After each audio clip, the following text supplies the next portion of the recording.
Jay here for Stretford Paddock. This is the Paper Talk. As you can see, I'm in the studio. We are live. So make sure you are getting involved in the chat and the comments. And if you've not done so already, subscribe to the channel. Also, make sure you are hitting that like button, please, people. We want to get... Well, we don't give you a target on likes, but let's just get a load of likes. Loads of stories to get through this morning, a lot of them focusing on the new stadium plans. Now, we've had the Labour Party conference, you've had Andy Burnham there. He's been involved in this task force to look at Manchester United's new stadium and the regeneration around Old Trafford. And we've had a few stories coming out about this and how that's going to look, how much money it's going to bring in, how much it's going to cost, what it's going to mean for jobs, what it's going to mean for infrastructure, who's going to pay for it. There's been quite a lot to unpick through all the stories doing the rounds in a minute. I'll get into it in a second. First of all, please make sure you are getting involved in the chat, and I'm going to go through some of the comments. Let me just have a look here. Make sure you're in that like button. Colin Coupleditch says the idea of a new stadium and regenerating the area around Old Trafford is growing on me, particularly if it will bring jobs to the area and boost the local economy even. People saying I'm late. Sorry, I was only a minute late. Yeah, it's not bad for me, that. Richard Evans says, good morning, Baldy. Good morning to you. Daku77 says, yay. Yes, Jay, top lad, you're an inspiration. Thank you. Ajinkya Dej says, 7.3 billion, question mark. Yeah, that's the amount of money it's going to bring in. Mike Keegan ran a story on this from the Mail yesterday evening, I think it was. He was sort of talking about some of the facts and the figures around this, how much it's going to bring in, how much it's going to cost, how many jobs it's going to generate, and what it's going to mean for the economy. I think we've got the story from Mike Keegan, and what he was basically saying is explaining it all, saying that Manchester United's regeneration of Trafford Park with a new stadium at its heart, there you go, could be worth 7.3 billion per year to the UK economy. He talks about how the Red Devils have commissioned the Oxford economics to carry out an assessment. Should they come to fruition, because obviously this is just in a planning stage, it will deliver huge growth to the area. So it says things like there's 92,000 new jobs, there's 17,000 new homes and 1.8 million visitors per year. And it understands that, says here, Mail Sport understands that United have not and will not ask for public funding for the stadium, but want a public-private partnership to focus on infrastructure and wider regeneration with an immediate emphasis on transport. Officials from the club were on Monday at the Labour Party conference in the home city of their fiercest rivals, Liverpool. So you can see there the sort of the model that they've built with the stadium in the middle of it and all the sort of surrounding area as well. So it looks like, you know, all looks very nice and looks great if that happens. There is already a little bit of regeneration going on around that area. If you look at Media City, there's going to be a bit of an expansion and regeneration there. That's not too far from Old Trafford. Anyone who's visited Old Trafford will know it's just across the water there. So that's already sort of taking place. I think that begins, next year. Don't quote me on that. So this could sort of tie in with that as well. Now, we know from what we gather and from what the latest reports are that there isn't going to be this idea of keeping Old Trafford, the stadium we've got now, and using that as an academy stadium. It looks like that idea is just dead in the water because it basically costs the price of building a new stadium. So it looks like we're going to have a brand new stadium. I don't know what's going to happen with the academy team and whether they're going to do anything for them. I'd love us to build a second stadium for the academy and the women's team. Don't know if that will happen. It's looking doubtful at the minute, but that's the model being sort of suggested here in terms of the new stadium. It's a 100,000 seat stadium, which I think it should be. I think if you're going to rebuild, or not rebuild, well, it is rebuilding it, you're going to build a new stadium for Manchester United, then you should go all out and make it this massive stadium. Don't do it and then say, oh, we're going to make it 85,000 or 90,000. Go the whole hog, make it a 100,000 seat stadium. I think Manchester United could sell a 100,000 seat stadium out every week. I think you could. You might have to lower some prices. You might have to encourage some younger fans to go there. But I think you could do it. And I think it'd be well worth it. I think Manchester United should have the biggest stadium in the land. We've got the most supporters. We sell out every week. We've always had the highest average attendance for decades, even before we were winning loads of titles. So it only makes more sense to me that Manchester United should have the biggest stadium. And in terms of regenerating Old Trafford, the surrounding areas, now I used to live not far from there. It does need regenerating. It does need money putting in there. Now, you can argue that Manchester City have done something similar in East Manchester. What I wouldn't want to see is the sort of surrounding area around Old Trafford being sort of gentrified and families that have lived there being forced out or anything like that. You'd want this to benefit low-income families as well as bringing in money to the economy. Let me know what you think about all this. Are you excited? Do you think this is the right idea? Do you think this is going to happen? I mean, there's lots of ifs and buts and maybes. We've not sort of got anything concrete, if you're part of the pun, just yet. It is in the planning stage. This is what is being suggested. People are looking at it. This Oxford assessment have looked at it and gone, okay, this is how it, you can make this money, this is how the money can come in, this is what it'll look like. It's all very, very exciting. I am just a little bit sceptical though. I still think this could happen because I think Ineos do this kind of thing. They build things. Obviously, they're putting money into the club. This was always part of their plan, but there's still a little bit of me, the part of me that's going, okay, I'll believe it when I see it. Let me know what you think. Phil Berry, Jay, morning, pal, morning. Stephanie Griffith says 100k bare minimum. Yeah, I think it's got to be a 100,000 seat stadium. I think that's for Manchester United. It's got to be on it. Come on, we can sell that. We should have the biggest stadium in land. That makes loads of sense. Pleng says, looks like a tasty jammy donut. Does look a little bit. Can we get that picture up again, Eve? The stadium. It does look a little bit. It's an interesting one, isn't it? Yeah, it does look a little bit like a jammy donut. To be honest with you, that looks a lot better. I know it's only a model, so it might look nothing like that, but that looks a lot better than some of the other suggestions we saw. Do you remember like about 6 months ago when we saw what looked like a toilet? Do you remember that? It looked like a proper bedpan. But some of those images we were seeing of what this is what United old new stadium could look like were terrible. Also, as well, do you remember we were talking about this before in the office? Do you remember when we had that picture doing the rounds that was going to be like this super stadium, and you had that image and it stretched from like Cheetham Hill on one side of Manchester to Odsall in Salford, and it was like, oh yeah, this is going to be the new stadium. What, that's going to be like 5 miles long? Like, what are you on about? And people were believing it. Oh yeah, this is going to be mint. Yeah, what, we're going to bulldoze the city centre to build a new stadium. That was obviously nonsense. This looks a little bit more realistic, and when you've got Ineos, who obviously got huge amounts of money, huge turnover, so Jim Ratcliffe, listen, I'm always a bit, I keep using this word sceptical, but I am sceptical of billionaires who promise the world and say, oh, I'm doing this for the love, not for the money. But if you look at the amount of money he's worth, and I said this at the time, and the amount of money he's going to make out of United, then it does make sense that he's actually doing this because he cares about the club rather than just making money. There's easier ways to make money than ploughing billions of pounds into Manchester United. And also,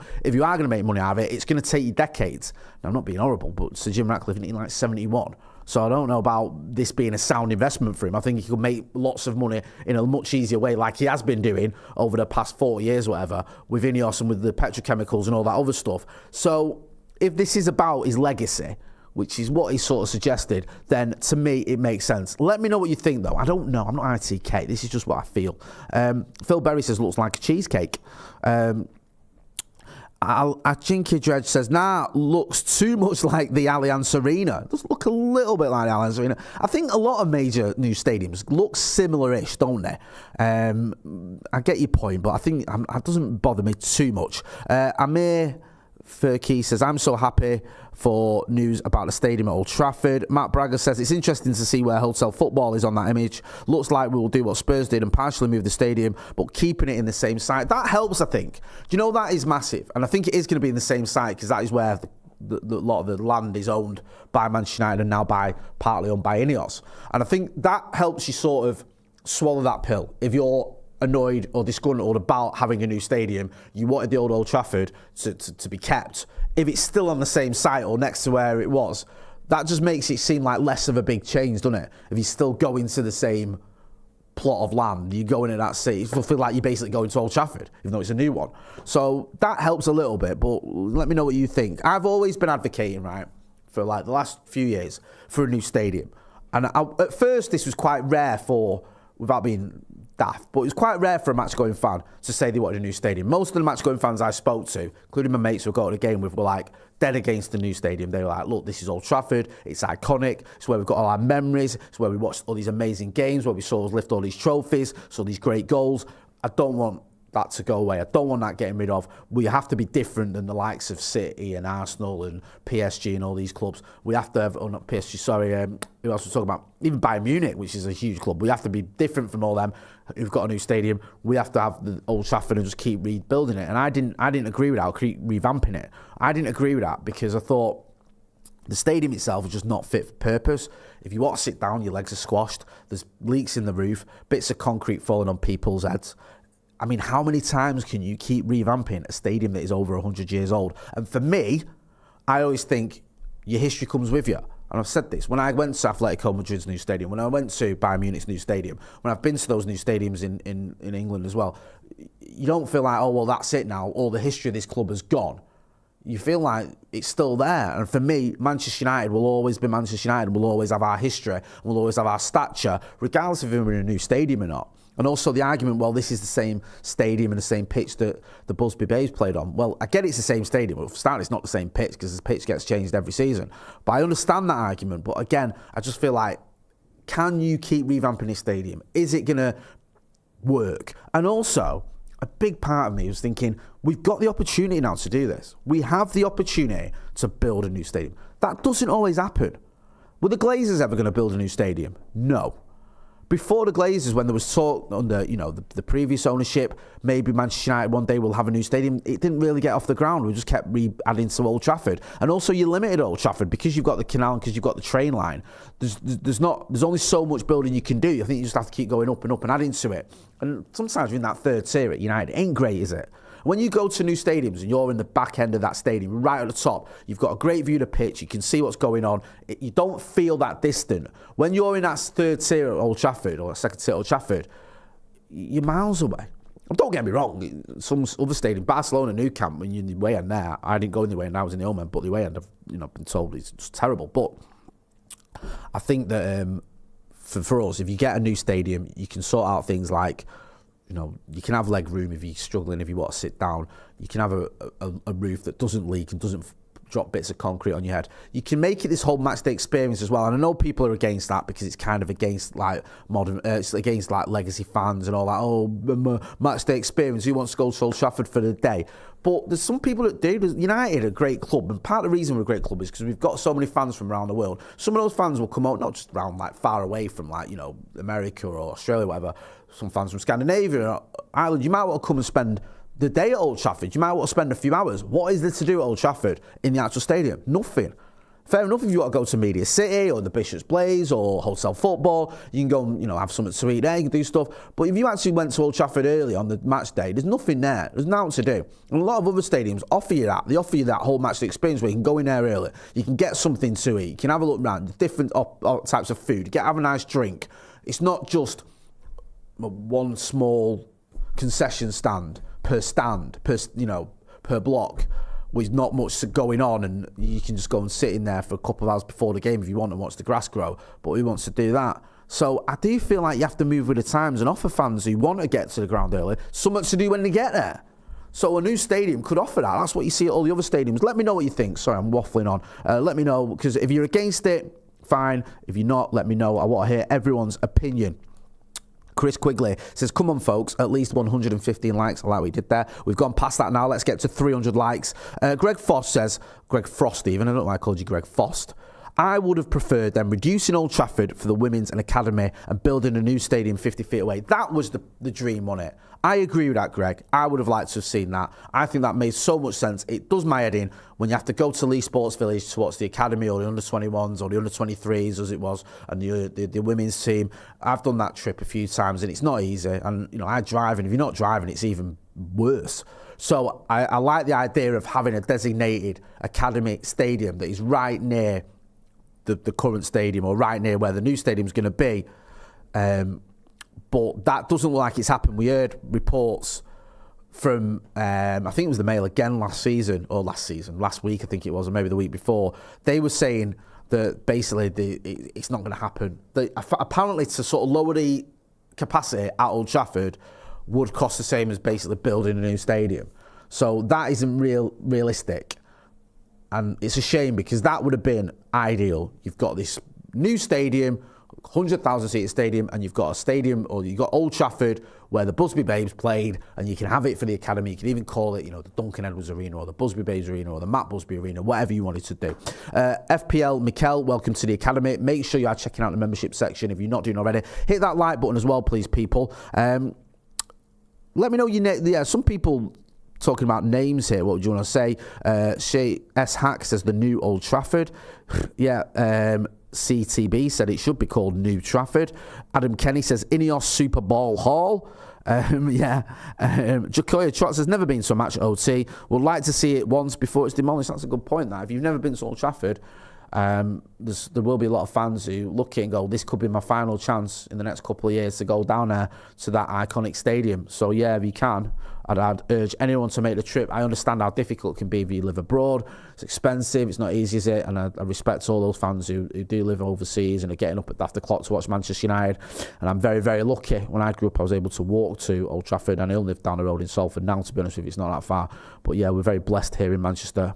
Well, depending on your point of view, to be honest with you, over the last 10 years. Chris Quigley, welcome to the Academy. Thank you for your support. Jim Mack says, I think a new stadium makes sense. Nostalgia takes away a bit of the joy, though. Yeah, it's not great, is it? There's still a part of me that thinks, can't we just redo Old Trafford? But if we're going to move forward, we need a stadium that's fit for purpose. We want a 100k seat stadium. Then this looks like the answer to those problems. Stephanie Griffith says, the only treble Trafford. Okay, why not? Liam Knight says, George Best played here stadium. Yeah, you could have that. He's already got the airport named after him, and you could have George Best played here. Manish Bandari says, Jay, where will we play during the construction? That is a very good question. I think the idea, from what I gather, would be you kept Old Trafford intact and you built near it. So whilst you're building the new stadium, you're still playing at Old Trafford. Now, that might wreak a bit of havoc in terms of travel or whatever. I don't know. But it would seem to work, because I think the issue you've got is if you wanted to play at another stadium completely whilst Old Trafford was being built, or a new stadium was being built, I don't know where that's going to happen. You're not going to play the Etihad, are you? You're just not. That's not going to happen. I don't think you're going to play Bolton's ground, not realistic. Wigan's ground, too small. I don't think there's a happy answer to that question, to be honest with you. I think the only obvious one would be played at Old Trafford whilst the new stadium is being built. I don't know how long it'd take to be built. Obviously, I presume you start it as soon as the season ends. Maybe you can do something with fixtures and stuff to give yourself a little bit more time. I'm not sure, but that, for me, would be the obvious answer. Should we talk about signings? We've been linked with Alphonso Davies. So you can see this. I think this is from... Is this caught offside? Yeah, caught offside. Manchester United interested in signing world-class 23-year-old who's nearing the end of his contract. Now, Alphonso Davies can keep going there. It says here, Manchester United reportedly have an interesting potential transfer of Bayern Munich left-back Alphonso Davies. Even if it's expected to be difficult to beat Real Madrid to his signature, the Canadian international is one of the top left-backs in world football, and his situation is a worrying one for Bayern, as he's just a few months away now from the end of his contract at the Allianz Arena. According to Gimme Sport, United are one of the clubs looking at Davies, as they'd like to sign a new left-back, with others like Bournemouth's Milos Kerkez also on the radar, though when it comes to Davies, Real Madrid are seen as the clear favoured destination for the 23-year-old. Now look, Lenny Yoro was destined to go to Real Madrid. They were the clear favourites to sign Lenny Yoro, and we got him. I know he's injured now, but we still got him. So let's not give up just yet. Also, we have got form for buying defenders off Bayern Munich. We've just bought 2. So it could happen. Plus, if he's out of contract, it's not really there. The club says it's up to him. We'll have to wait and see. Look, listen. If Real Madrid come in for him and they offer similar terms, similar, contract to Manchester United, it's going to be difficult, because with Real Madrid, when you go there, you're almost guaranteed to win the Champions League. At Manchester United, you're not even guaranteed to be playing in the Champions League. So you do have to pull out all the stops like we did with Lenny Yoro if you want to convince the player to go or to come to Old Trafford. But it could happen. It could happen. Who knows? He might be best mates with Mazraoui and De Ligt, and they might be able to get in his ear and say, look, come here, it's happening. We don't know. We'll have to wait and see, but I wouldn't mind Alphonso Davies at Manchester United. He's a fantastic footballer. We saw what he did to us last season, didn't you? Was it Palestri who was up against him? I felt sorry for him, because I think Palestri was trying to sort of help out the fullback. Was it Delo? I can't remember, but it was a bit of a nightmare, wasn't it? The game in the Allianz. Alphonso Davies had a very good game. Glenn F says, hit the subs and like people, please. Sue says Real Madrid will buy a right back before a left back. Corey Davies, didn't Ten Hag say he can't defend before we played Bayern? He might have said something like that, which was a bit, I can't vaguely remember that. Kevin Ryan says, Luke Shaw is never going to be able to play a full season with that historic injury. It's sad but true. Eric Ten Hag even said it himself, we need a Maz type on the left. Mazraoui's acing it. I love Mazraoui. He's come in and I was a massive Aaron Wan-Bissaka fan, and I was a little bit sceptical about us buying this, replacing Aaron Wan-Bissaka, and I still miss him, but Mazraoui, he's been mint. Adam Kenny says, let's get Eric Dyer next. You started drinking early there, Adam. Jinkia Dedge says, Rashford will enjoy playing with Alphonso Davies. It would be good to see Rashford with a proper left back behind him, wouldn't it? I think he's missed that. Glenn F says, missed button, Jay. What's that? Sorry. Oh, right. I think he's talking about his comment. Keith Kelly says, Robinson from Fulham would be a mint signing, in my opinion. Yeah, I think you're right there. Let's talk about another potential sign. This is the kid from Southampton, Tyler Dibling. Now, Ben Jacobs, who's been on the channel, he did an article yesterday where he sort of covered everything. It's like one of those sort of Laurie Whitwell type articles where you go in, right, here's everything that's happening at Manchester United. It wasn't quite that in-depth because Laurie Whitwell does like a proper, almost a dissertation, doesn't he, when he does one of these things. But Ben Jacobs, went into some details here. Says Manchester United finished their first summer in a 5-window plan. So we're going to have to be patient, people, for the big changes at Manchester United. It isn't just one window that's going to fix everything. I think we know that, don't we?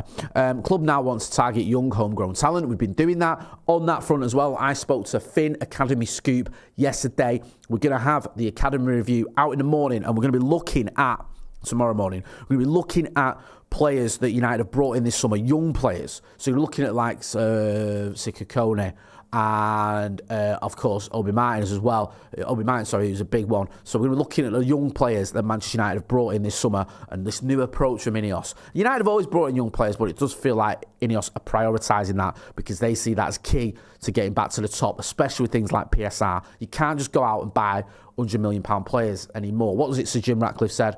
He said, I don't want to buy Kylian Mbappe, I want to buy the next Kylian Mbappe. That makes a lot of sense, and it looks like Manchester United are trying to do that kind of thing. So in Ben Jacobs' article, he says about the homegrown talent. He also says Dibling watched. I think he got a goal against Ipswich the other day for Southampton. When I was mentioning this Dibling rumour, report, story, I think it was last week, I was saying a lot may depend on what happens with Southampton, because I think they're trying to offer him a new contract. Now, if they stay up, they might be able to keep him. He might want to stay. At the minute, though, it ain't looking great for him. I think they've got 1 point so far this season. He scored a thing against Ipswich and they were leading Ipswich, and then I think Ipswich equalised later on. It's not been a great season for Southampton. My brother-in-law's a Southampton fan, and he's basically saying Russell Martin's under all sorts of pressure there. I know he got promoted, but they're trying to play this certain way. We saw it against Manchester United. It might be nice to watch for a bit, but it ain't effective. They're having all this possession and they're getting barely any points. So if they get relegated, maybe it makes it easier for Manchester United to try and sign him. Also there, you might notice on that tweet, Ben Jacobs says Rashford is backed and set a 10-goal mid-season target. He's already got 3, so I think it was 10 goals by Christmas. It's definitely doable, but we'll have to wait and see. There was a lot of noise, wasn't there, around the fact that Marcus Rashford was dropped for the Crystal Palace game. A lot of people questioned it. I mean, I questioned on a watch-along, but I understand why Garnacho is getting minutes. I think Alejandro Garnacho is a very good player. It wasn't like he was dropped for someone who's rubbish. But I'd rather see Marcus Rashford starting when he's on a good bit of form. We'll have to wait and see what happens with the FC20 game. I expect Marcus to start that one, but you never know. He does like a little bit of a switcheroo. Doesn't he, old Eric Ten Hag? Let me know what you think. 28 Legend says, no January editions without outgoings first. Also, S. Hack says, I wouldn't mind a rectangle stadium. Akinja Dej says, we need an unpredictable, prolific attacker. We do. They're very, very difficult to come by, though, aren't they? That's the issue. You can't get prolific strikers usually without spending big, big money. And Manchester United just don't have that kind of budget. I want to talk a little bit about Phil Jones. I don't know if you saw the interview he gave to the High Performance podcast. He spoke about a lot of things, but this is a really interesting one. He says, I only lost my head once in Manchester United dressing room. I was the raging manager had humiliated me. And he talks about when he was at, he played against Liverpool in April 2022. And it was there, just go down there. It says the Anfield experiment. So he started, I think it's one of his first games in ages, or he'd not really been playing. And then he played against Liverpool, and United were 2-0 down, I think, at half time. And then he was brought off. And then he said, sorry, just scroll up there a little bit. He says, yeah, I've never lost my head in the dressing room, and I've never been emotional enough to lose myself in the dressing room. And I think that's the only time in my career that I completely lost it. I was watching this while he was speaking about it, and he said he felt like he'd been made a scapegoat by Ralph Rangnick. Ralph Rangnick had put him in the team, hadn't gone according to plan. United are 2-0 down, and he comes off at half-time. Now, you know, when you take a player off at half-time when you're losing, you're blaming him, really. Casemiro against Liverpool is a good example. He was brought off at half-time because he was at fault for both goals, and people were sort of saying, yeah, the manager said, look, you know, we're bringing on Toby Collier for his debut because we're blaming you for the goals we've conceded, and it's just not working. And it felt like that with Phil Jones, and he said that I think he said he threw his boots on the floor and he was humiliated. He also went on to speak about when Erik ten Hag arrived and he was training. I think it was one of the first training sessions he had with Erik ten Hag, and he felt his knee go. He said he was hitting the ball. He was having to hit the ball with the outside of his left foot because he couldn't use his right foot. And he said, I think to one of the coaches, I think this is my last training session. He's coming across quite well in his interviews and his commentary, Phil Jones. I hope he has a successful spell doing this. I don't know, I think he's been involved in coaching as well. I don't know what the next chapter's going to be for him. But listen, you can make the case that Phil Jones didn't quite live up to expectations. I think that's fair. The hype that was around him when he was 18 years old at Blackburn, when he helped them stay in the Premier League, comes to Manchester United, wins some trophies, it's all going well. And then it all goes horribly wrong, really, especially towards the end. The last 3 or 4 years, he barely played at all. I think you can say he had actually a very good career on the whole, perhaps didn't quite live up to expectations. And he also got some unfair criticism as well. I don't mind some criticism because I think it's only right when you've got a player at Manchester United who's barely playing. You can question why he's still there. But some of the stick he was getting, it was like he was the reason for all our failings, which is obviously nonsense over the last few years. It's not really down to Phil Jones, the fact that Manchester United haven't been challenging where they should have been. Let's talk about Bruno Fernandes. I mentioned him yesterday. We put a clip on Twitter or X. I was saying that Bruno Fernandes was under a little bit of pressure because people have been criticising him. People have been sort of saying about the fact he's given away 34 passes or given the ball away 34 times during the Crystal Palace game. And then a lot of people misconstrued that as me saying, oh, you should be dropped. So I wasn't saying that. I said the opposite. I said I play him every game. But I said there was a little bit of noise around Bruno Fernandes and people saying, is he part of the problem at Manchester United? That I didn't think he was. It was just interesting to see that conversation going on and what would happen when Mason Mount and everyone was back. Here's a stat for you from Statman Dave. Since the start of 2020-2021, his first full season at United, Bruno Fernandes has created 422 chances. That's 74 more than any other player in Europe and 87 more than any other Premier League player. The best playmaker in the game. I agree with that. I love Bruno Fernandes, and I think that for, you might well criticise him and question him, but he's still creating loads and loads of chances. Samit Bayer says, Jay, can you wear more green? You look majestic. Thank you. I will try to. We've also, the presser, I think, is going on at the minute, and I don't think there's the presser ahead of the FC20 game. So I don't think as yet we've got any quotes from that. Oh yeah, we have Erik ten Hag on 20. Of all the teams, 20 is the team I follow the most. I watch them as a fan, as a supporter. I think he started off there, he spent a lot of his career at FC20. So he's obviously looking forward to that Europa League game. I presume he's looking forward to it. We'll have to wait and see what happens in terms of the team news and all that stuff. So we'll get into that another time. I don't need to sort of go through it all now. I think there's nothing majorly happening yet at the minute. He's just sort of speaking to the Dutch media. So when we've got more from the press conference, you can find all that on our socials. Make sure you follow us on the socials if you're not doing already. Make sure, if you've not done so, you have hit like, share and subscribe. Niall Gibbons says 21 is coming this season. Yes, why not?